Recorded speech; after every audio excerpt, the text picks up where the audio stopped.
Well, hello, good morning. Whether you're watching this live or watching after, we welcome you to this next edition of James. We're going to be covering all of chapter 3 today, as we're almost done. I mean, we're getting there. We've done really most of this book. So if you have a Bible and you want to grab and turn to James chapter 3, you're going to I'll read the first portion, and then there's actually two sections today. So we're going to be looking at taming the tongue, and then we're going to be looking at wisdom from above. So we'll look at all chapter 3. It's a shorter chapter, but we'll be looking at all of it today. So starting in verse 1 of chapter 3.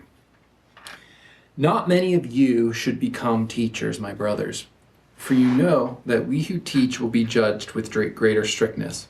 For we all stumble in many ways.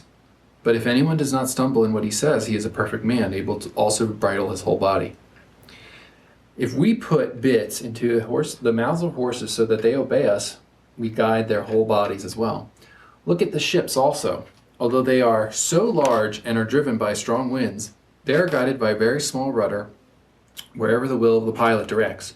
So also the tongue is a small member, yet it boasts of great things. How great a forest is set ablaze by such a small fire! And the tongue is a fire, a world of unrighteousness.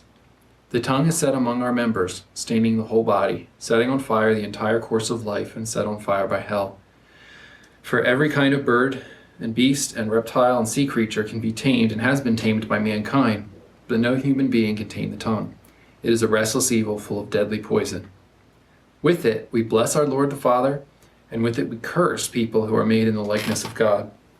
For the same mouth came blessing and cursing. My brothers, these things ought not be so.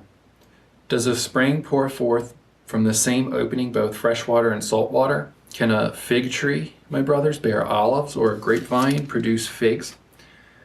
Neither can a salt pond yield fresh water. So having started with these little, I'm calling them appetizers, hors d'oeuvres, James is now moving into these more developed entrees. So in the middle of this book, as we talked last week, in Faith and Works, he unpacks the main point of his book, his main concern. And then he's going to actually repeat some of the themes that he's already mentioned, and he's going to give us these more developed sections. So we look at taming the tongue, we'll look at boasting, we'll look at these warnings to the rich, and he's going to give us these longer sections. And if you haven't noticed already, James seems to be very concerned about the kind of sins that I would call sneaky sins. They're the kinds of things that we probably don't spend a lot of time worrying about, but they're things James is concerned about. Probably as just a smart, observant pastor, these are the things that he's seen can damage a church, can damage community and relationships. And even though people may think that they're not sinning, they're not committing murder, they're not stealing, they're not breaking something in the Ten Commandments, there are these sneaky tendencies that come out of our sinful nature that James wants to address head on.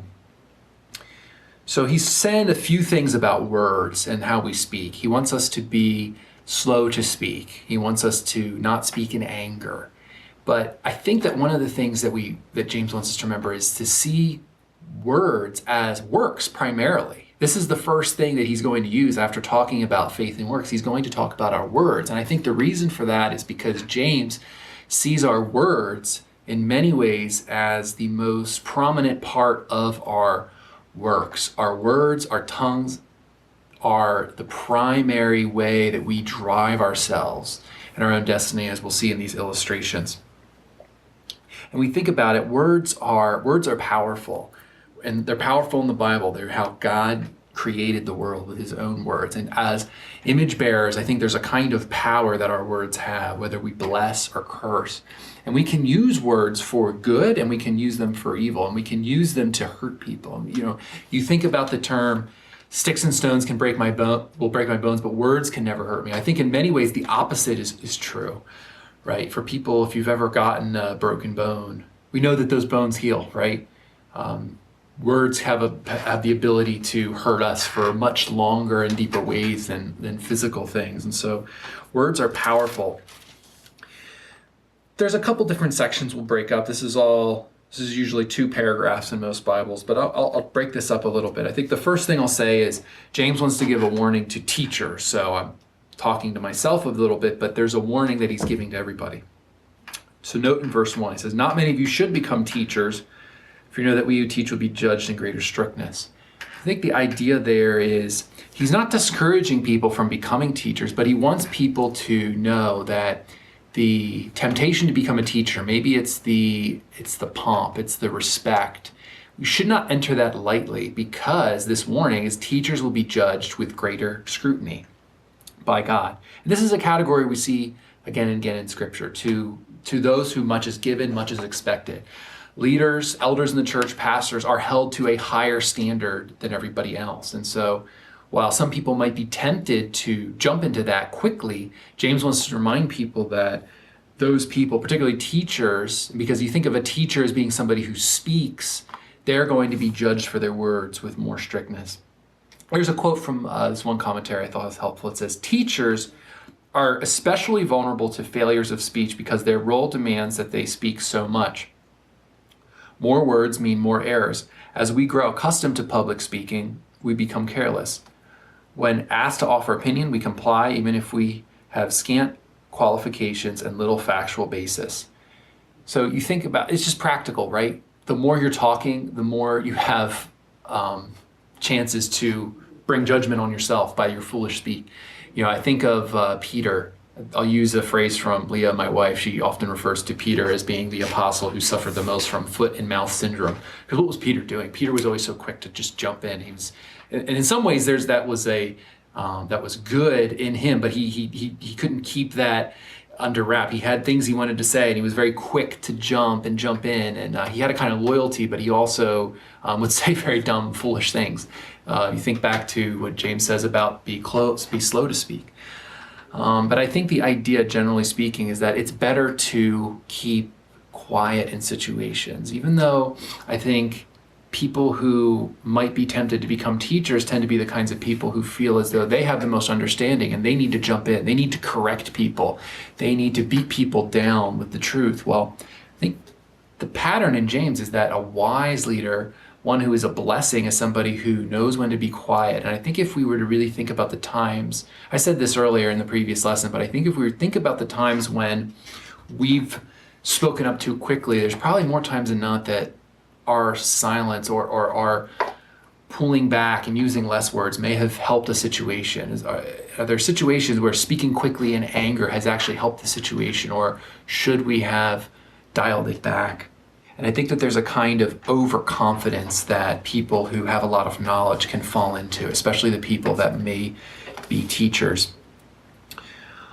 Well, let's look at these illustrations that James uses. James loves to use illustrations that are popular in the culture. They are popular in Jewish traditions, and they are popular in Greek philosophy as well. And the first case he uses is the bit and the rudder. And what's actually really interesting, just a little side note, is that the bit and the rudder are actually used in a scene in Aristotle. He uses them in the same passage, so whether James got that or not, I don't know. But these were common tools for illustrating points. And I think the point here is obvious, right? There's something small like a bit or a rudder, which is used to drive something bigger, especially a ship. A ship has got all these winds coming at it, but its destiny is really controlled by the rudder and not the external forces. And when we think about what that means for the tongue, I think the idea is not that the tongue controls our body, right? That would be our brain. But I think the idea is that our tongue controls our destiny more than any other member, because that's where the rubber meets the road. That's where we are interacting with the world, and we are speaking the things that are coming from our mind. And it supports the earlier statement that James is concerned with sins that might be sneaky. He's saying this thing, see, the tongue is small, but it boasts of these great things. So the tongue literally can boast, but I think the idea is there's much to be said for what the tongue can do and influence. So I would ask this question: how has speech shaped your destiny? And this can be for good or for ill. And you think about the words, and sometimes I think we say words carelessly. We don't think a lot about it. I think it's very often true that we say words, and sometimes people that hear them hold on to them more than the person that says them. And so our words shape our destiny, for good or ill, for how people think of us. They think of us primarily on the things we say, or or how much we speak too much, or when we withdraw and we allow others to speak. Our words are really the window into our souls. Looking down at the next paragraph and the next two illustrations James uses, he likens the tongue to fire, and he likens it to taming beasts. So the idea of fire just makes sense. And again, he goes back to this idea of something small that has this great impact. So even a tiny little spark can set a whole forest on fire. You know, you think about that story of that gender reveal party that apparently, allegedly caused some of the California fire. But something small can bring down a whole forest, and that's why speech is deadly. It's dangerous. We're packing flamethrowers around with us at all time. We could just light up a room with our speech, even though we can be careless with it.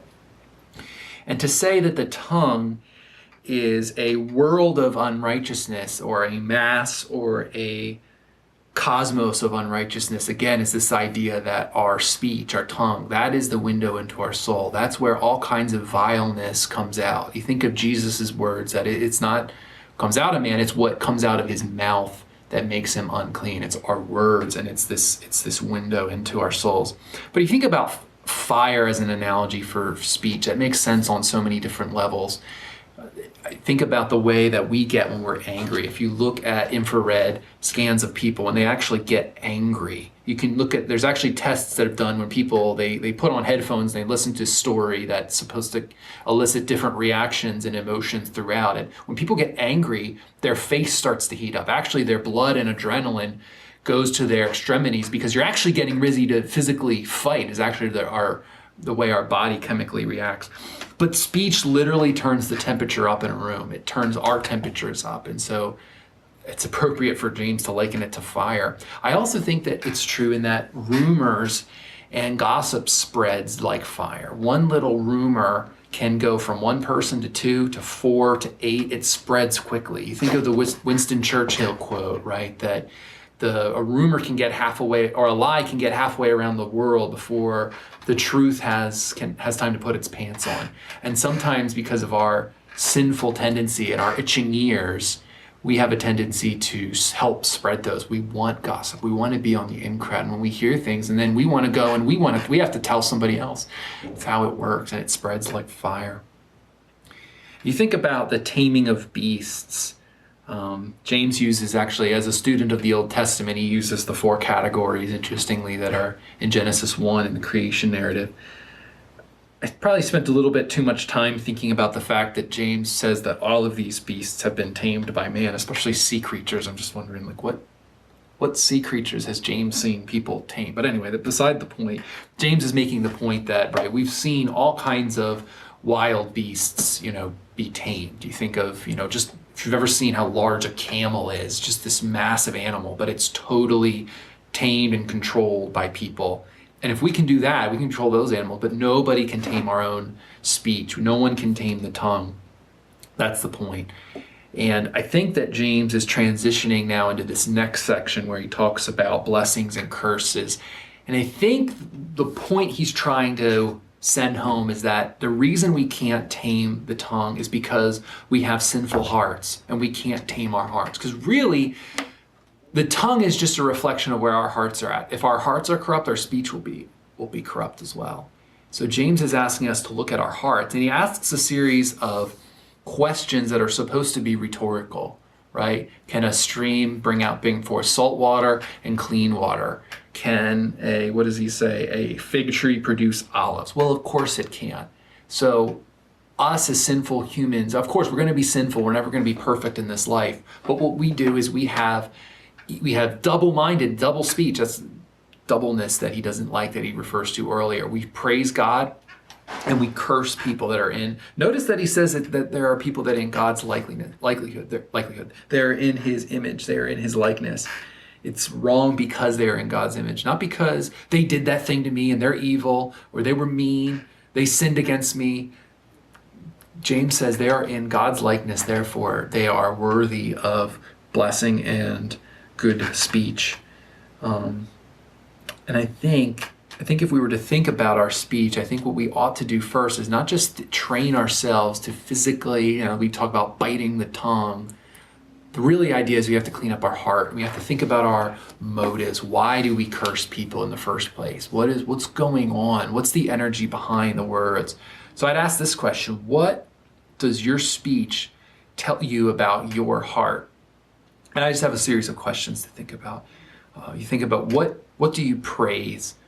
What do you complain about? What causes you to grumble? What causes you to rejoice? What kinds of people do you have an easy time uplifting, and what kinds of people do you tear down? So the way to tame our tongue is to get a grip on our heart and ask those probing questions of what makes me upset, what causes me to say these things. Very often the speech we regret most, as I talked about anger, is the kind of things that cause our emotions to boil up. And that's when we say things that we don't mean. Well, I think the reason for that is there's unchecked tendencies in our hearts and these desires and wants that when they get when they come in conflict with the world, we start to react a certain way. And I think that we ought to go on the offensive and look at our speech and actually ask those tough questions on what's going on in my heart. And James doesn't really tell us how to get a control in our heart. I think in some ways, again, James is assuming a lot of things about the audience. A lot of this section and the rest of the book is, think of it like James is the mechanic and he's doing this 20-point inspection on your soul. And when you see these, we should be looking at these things often and asking myself, how am I doing with these things? How am I doing with my speech? It's supposed to lead you to, I think, a certain direction. Again, James doesn't tell us the solution, but I would say that it is a life that it's being filled with the Spirit. We can only do this with the Spirit's help. Can we actually bless people and really mean it? Because really what our hearts are completely made of is sin. But with the Spirit's help, we can overcome that. So that's all I have to say about speech. I'm going to move on to verse 13 through 18 and finish out the chapter in this smaller section. So I'm going to read 13 and 18. It says, "Who is wise and understanding among you? By his good conduct, let him show his works in meekness of wisdom. But if you have bitter jealousy and selfish ambition in your hearts, do not boast and be false to the truth. This is not the wisdom that comes from above, but is earthly, unspiritual, and demonic. For where jealousy and selfish ambition exist, there will be disorder in every vile practice. But the wisdom from above is first pure, then peaceable, gentle, open to reason, full of mercy and good fruits, impartial and sincere, and a harvest of righteousness is sown in peace by those who make peace." I think the beginning of this section is tying back a little bit to the beginning of the chapter when he talks about teachers. And so James is issuing this warning to people who think they're wise and think they're understanding, and he gives them this charge that if you think that about yourself, you should show it by your works, and it should be through meekness of wisdom, works in meekness of wisdom. See, I think people who feel that they have understanding are very quick to speak because they want people to know. They want people to know that they know the answer and that they're smarter than everyone else in the room. I think James is giving this pattern for what wisdom looks like and what godliness looks like. Godliness looks like the things listed out in verse 17, gentle, peaceable. You think about, I think sometimes it's the people who don't actually know as much as they think they know that want to tell you. I think about I'm tall, I'm 6'3", and I don't think I've ever told anyone I'm tall because they can see I'm tall. Well, I think the wisest people are actually the people who know to be quiet because they don't feel the need to do that. But there's a kind of wisdom and there's a humility because their relationship, their ultimate value is tied in their relationship with God. And they're not trying to impress people with their knowledge. They love people and they want to help people, but it's not a selfish way. I think that's the really key here. As opposed to people that have bitter jealousy and selfish ambition, which is listed twice in this section. When we think about jealousy or envy, this is actually something that in some verses can be a positive. So we can be jealous for the right things. But then this selfish ambition, that's really one word in the original language. I'll bring in Aristotle again because the only other place this is used before the Bible is in a passage that Aristotle uses this word. And it's actually in reference to, this is interesting, partisan politics. So that was still going on back then. But I think that fits really well with this context. A kind of partisan, selfish ambition is what James is worried about. And he says it's demonic, it's unspiritual, it has no place in the church. It's something that Satan loves. Satan loves it when somebody in the church is putting forward their own agenda selfishly, in selfish ambition. They're motivated by jealousy. And how do you find this? Well, James says the way you find it is that there's going to be disorder and every vile practice.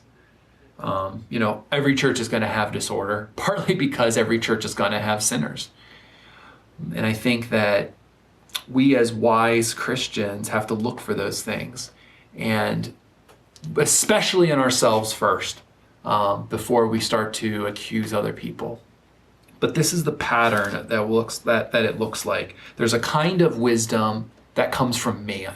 And the kind of wisdom that comes from man are people who think they have all the answers, and they have selfish ambitions. They want to control, they want to dominate.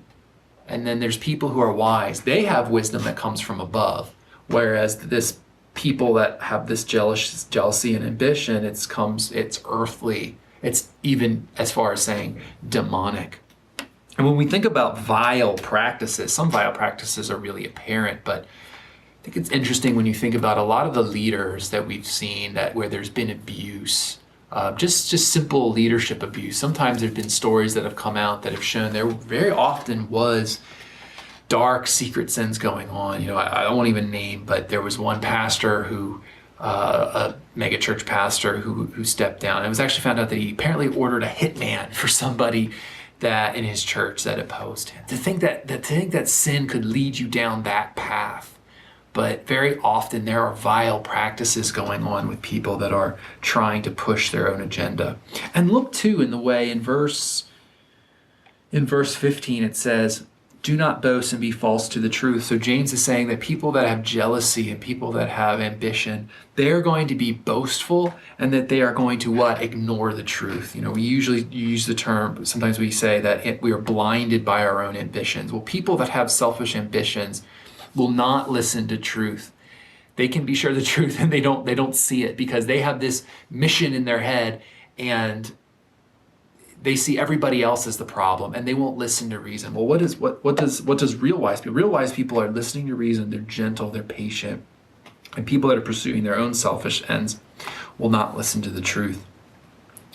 And James uses this theme many times, wisdom from above. And I think that the way this wisdom literature works is it often he repeats itself. He just piles on these themes because he's giving you this impression of what real spirituality looks like. And I think as a wise pastor, he's seen these things again and again and again. It's not his first rodeo, and he knows what things we should look out for. Well, that's all I have from Wisdom Above. Again, if you have any questions or comments or would like to give an example of where you've seen some of these things work out in your own life that you'd like to share, I can read. I'd be happy to interact with you if you'd like to type a question or comment, or if you'd like to use the email that's in the show notes for this video. Thanks for watching.